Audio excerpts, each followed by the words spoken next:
জাতি গড়ার লক্ষ্যে প্রাথমিক বিদ্যালয়ে যে পাঠদান করে থাকি সেটা জাতি গঠনে অত্যন্ত গুরুত্বপূর্ণ ভূমিকা পালন করে এবং আমাদের এই বিদ্যালয়গুলি প্রত্যন্ত এলাকায় গ্রাম অঞ্চলে অবস্থিত। এই বিদ্যালয়গুলি যদি সরকার পদক্ষেপ নিয়ে জাতীয়করণ করে অবশ্যই শিক্ষার মান উন্নয়ন হবে। তৃতীয় ধাপে বাদপাড়া বেসরকারি প্রাথমিক বিদ্যালয় জাতীয়করণের লক্ষ্যে আমরা আজকে 28তম দিনে এখানে আছি। শিক্ষকেরা আমাদের শিক্ষকেরা অনেকে অসুস্থ। আপনারা জানেন যে গত 12/3/25 তারিখে যে আমরা প্রধান উপদেষ্টার বাসভবনের দিকে একটি স্মারক নিয়ে যাওয়ার পথে আমরা যে পদযাত্রা করি, তখন সেখানে প্রায় 1,500 শিক্ষক শিক্ষিকা ছিলেন। সেখানে আমরা রওনা করার সাথে সাথেই আমাদেরকে পুলিশ সেখানে আটকে দেয় এবং আমাদেরকে যেতে দেয় না। পরে আমি তো সরাসরি ডিসি স্যারের পা পর্যন্ত ধরছি, স্যার আমরা যেহেতু বিগত দিনে সরকারের এই 1.5 যুগেরও বেশি হয়ে গেছে, আমরা বৈষম্যের শিকার। আমাদের ঊর্ধ্বতন কর্মকর্তাগণ আমাদের 26,193টি বিদ্যালয় জাতীয়করণ করা হয়েছে সরকারের নীতিমালার মধ্যে, কিন্তু আমরা সেই নীতিমালার আলোকে চলমান বিদ্যালয়। আমাদের যোগ্যতা থাকা সত্ত্বেও আমরা এখন পর্যন্ত জাতীয়করণ পাইনি, যার কারণে আমরা 1 টাকা বেতন পাই না, আমাদের শিক্ষার্থীরা উপবৃত্তি পায় না। আমরা খুব কষ্টে মানবতার জীবনযাপন করছি। পরে তারা বলে কোনোভাবে যাওয়া যাবে না, আপনাদের এখান থেকে ফিরে যেতে হবে। জি, আমরা প্রধান উপদেষ্টার কার্যালয়ের দিকে একটি স্মারক নিয়ে আমরা শিক্ষকেরা রওনা করেছিলাম, কিন্তু সেটা আমরা দিতে পারিনি। ইতিমধ্যে তারা আমাদেরকে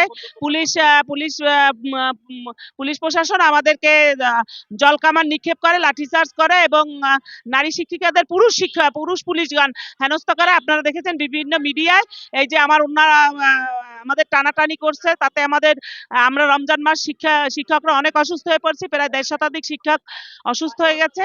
আমাদের এই জলকামানের পানির স্পিড কানের মধ্যে ঢুকে আমাদের সিরাজগঞ্জের এক শিক্ষিকা গুরুতর অসুস্থ অবস্থায় 2 কান থেকে রক্ত বের হচ্ছে। আমরা সেখানে সেটা অত্যন্ত আমাদের সাথে যে পুলিশের যে ন্যাক্কারজনক ঘটনা ঘটছে সেটা আমরা তীব্র নিন্দা জানাই ও প্রতিবাদ জানাই এবং আমরা ঊর্ধ্বতন কর্মকর্তাদেরকে বলবো যে এখনো যদি আপনারা সচেতন না হন এবং আমাদের যোগ্য দাবি যদি বুঝিয়ে না দেন, তাহলে আমরা এই রবিসোম 2 দিন অপেক্ষা করবো। এখানে অবস্থানে আছি এবং আগামীকালকে আমাদের ব্যাপক শিক্ষক উপস্থিতি হবে।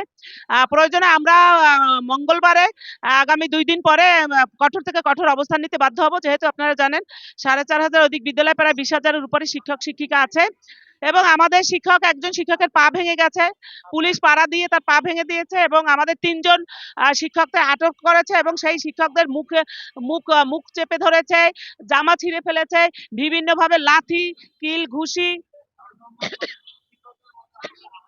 প্রায় 1.5 শতাধিক শিক্ষক আহত হয়েছে, তার মধ্যে প্রায় 50 জন শিক্ষক বেশি গুরুতর আহত অবস্থায় আছে। একজন শিক্ষিকা মিনি স্ট্রোক করছে। তারপরে একজন শিক্ষিকা এখন মরা বাঁচার লড়াই করতেছে, যেহেতু তার কানের পর্দা ফেটে গেছে, 2 কান থেকে রক্ত পড়ে, সে বগুড়ায় হসপিটালে ভর্তি আছে। আমরা এটার জন্য আমাদের একটি টিম পাঠিয়েছি সেখানে দেখাশোনার জন্য। হয়তো পরবর্তী কার্যক্রমে এখানে সে আসবে বা আমাদের যারা প্রতিনিধি গেছে তারা জানাবে যে কি অবস্থা। আমরা তার সুস্থতা কামনা করছি। আমাদের আহত যে শিক্ষকগণ আছে, আমাদের তো গত 12 তারিখে বুধবার ছিল, তখন আমরা লং মার্চ করেছি। বৃহস্পতিবারও অফিস ডে ছিল, কিন্তু আমাদের ঊর্ধ্বতন কর্মকর্তাদের কাছ থেকে আমরা কোনো আশানুরূপ কোনো ফলাফল পাইনি এবং তারা মাঠে আসে নাই। দেশের বিভিন্ন পত্রিকা এবং মিডিয়া, অনলাইন মিডিয়া, টিভি মিডিয়াগুলি ব্যাপক প্রচার প্রচারণা হয়েছে, তারপরও আমরা বিশ্বাস করি যে অবশ্যই তারা এই ব্যাপারগুলি জেনেছে। এখন দেখি আমরা সামনের এই রবিসোম এই 2টা দিন তারা কি করে, যেহেতু আমাদের রমজানের মাসগুলোতে আমরা 16/2/25 তারিখ থেকে এখানে অবস্থানে আছি এবং আমাদের জাতীয়করণ বাস্তবায়ন করার লক্ষ্যে আমরা শিক্ষকেরা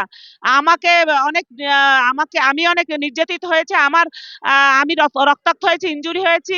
আপনারা জানেন যে জলকামানের স্রোতে আমাকে যেভাবে অ্যাটাক করেছে, আমি ছিটকে পড়ে গেছি।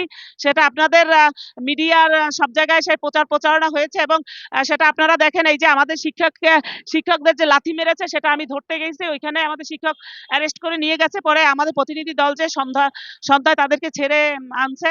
আমরা ওদিনকে রাতে আবার আমরা এখানে বসে মশাল মিছিল এখানে করেছি শান্তিপূর্ণভাবে। এবং আমরা চাই, আমরা শিক্ষক, আমরা প্রাথমিক বিদ্যালয়ে জাতি গড়ার লক্ষ্যে প্রাথমিক বিদ্যালয়ে যে পাঠদান করে থাকি সেটা জাতি গঠনে অত্যন্ত গুরুত্বপূর্ণ ভূমিকা পালন করে। এবং আমাদের এই বিদ্যালয়গুলি প্রত্যন্ত এলাকায় গ্রাম অঞ্চলে অবস্থিত। এই বিদ্যালয়গুলি যদি সরকার যদি পদক্ষেপ নিয়ে জাতীয়করণ করে অবশ্যই শিক্ষার মান উন্নয়ন হবে। এবং যেহেতু আমরা এই শিক্ষক শিক্ষিকাগণ যেহেতু বিনা বেতনে শ্রম দিয়ে যাচ্ছি, এটা কিন্তু আসলে কষ্টজনক। একটা লোক যখন শিক্ষিত হয় একটা পেশায় আসে, একটি টাকা বেতন পায় না, সেই ব্যাপারটা যেন আমাদের প্রধান উপদেষ্টা সহ আমাদের কর্মকর্তা অভিভাবক যারা আছেন তারা অবশ্যই সুদৃষ্টি দিবেন বলে আমরা আশা করি। আমরা আশানুরূপ ফলাফল না পেলে, আমরা বৈষম্যের শিকার, আশানুরূপ ফলাফল না পেলে আমরা এই রাজপথ ছাড়বো না। প্রয়োজনে আমরা এই রাজপথে আত্মহত্যা দেব। তবু আমাদের বাড়ি ফেরার কোনো পথ নাই। পরিবারের কাছে আমরা মুখ দেখাতে পারি না, আত্মীয় স্বজনের কাছে আমাদের কোনো সম্মান নাই, সমাজের কাছে আমাদের কোনো সম্মান নাই। যার কারণে আমরা চাই যে জুলাই আগস্টে 24-এর যে জুলাই আগস্টের ছাত্র জনতার যে বৈষম্য বিরোধী আন্দোলন হয়েছে, রাষ্ট্র সংস্কার চলছে, এবং আমরা তাদের কাছে উদ্যত আহ্বান জানাবো আমাদের ন্যায্য দাবিটুকু আদায় করে দিলে, আমাদের স্বীকৃতি অন্তত যদি দেয় সরকার, যে স্বীকৃতি দিয়ে দিল, মাঠে আমাদের এসে বলবে, আমরা চলে যাব। আমরা এই মুহূর্তে বেতন চাই না, আমরা স্বীকৃতি চাই। আমরা শিক্ষক, আমরা সম্মান মতো বাঁচতে চাই এবং আমাদের অধিকার, আমাদের দাবি আমরা বুঝে নিতে চাই।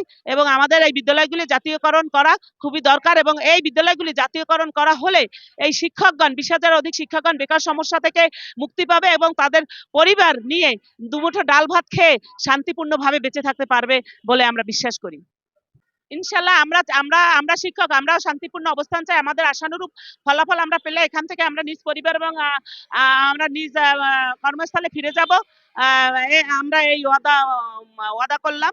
এবং সরকারের যাবতীয় সরকারি নিয়ম অনুযায়ী সরকার যেভাবে শিক্ষকদের পরিচালনা প্রচারণা করবে আমরা সেভাবেই কাজ করব।